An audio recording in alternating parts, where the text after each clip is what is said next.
Pria di lapas itu terus menghitung masa tahanannya, tapi ia memilih untuk segera melarikan diri dengan penuh resiko. Ia membasahi kepalanya untuk menciptakan gaya rambut modern dan kemudian berganti dengan pakaian sipir penjara yang telah ia curi. Namun ini hanyalah awal dari rencana gila pria itu, karena ia akan keluar dari penjara di hadapan publik. Tanpa diduga, pria itu telah dipenjara di sini selama 5 tahun, tapi baik sipir penjara maupun narapidana tidak mengenalinya. Ternyata pria itu memotong jenggotnya yang sengaja ia tumbuhkan selama setahun sebelum melarikan diri. Namun langkah selanjutnya adalah kunci akses pintu keluar. Ia memanfaatkan kerumunan dan diam-diam mencuri kartu akses sipir penjara. Sekarang ia bisa mendapatkan kembali kebebasannya dengan menggesek pintu di depannya. Namun pada saat ini sebuah tangan tiba-tiba menghalangi jalan pria itu.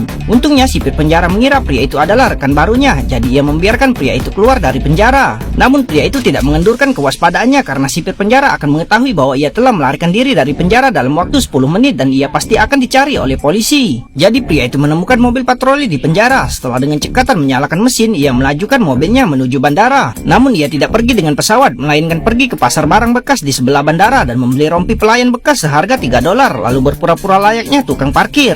Ketika orang kaya itu mengira pria itu adalah tukang parkir, ia langsung memberinya tips $10 dan kunci mobil. Tapi tanpa diduga, pria itu langsung membawa pergi mobil mewah milik orang kaya itu. Yang lebih mengejutkan lagi, rencana gila yang mempertaruhkan kebebasannya seumur hidup ini hanya karena sepatah kata dari pacarnya. Maka detektif yang menangani kasus tersebut mulai mencari pria itu, tapi menemukan bahwa pria itu benar-benar datang ke rumah pacarnya, tapi rumah itu kosong saat itu. Dihadapkan dengan orang putus asa akan cinta ini, detektif yang telah menangani kasus ini selama bertahun-tahun pun terdiam karena penjahat ini telah kabur dari masa tahanan, tapi juga harus menghabiskan 4 tahun lagi di penjara. Ketika detektif hendak menangkap pria itu, situasi tiba-tiba berubah menjadi lebih buruk. Pria yang bermata tajam itu justru menemukan kawat logam yang dikenalnya pada detektif tersebut. Ternyata detektif tersebut telah mengalami masalah besar sebelum mencari pria itu. Sekelompok orang tidak hanya mencuri brankas bank, tapi juga mengubah kata sandi brankas tersebut. Namun ketika para ahli memecahkannya, sebuah kecelakaan tiba-tiba terjadi. Ternyata para perampok telah menebak bahwa mereka akan membuka brankas tersebut, sehingga mereka secara provokatif meledakkan bom di balik pintu.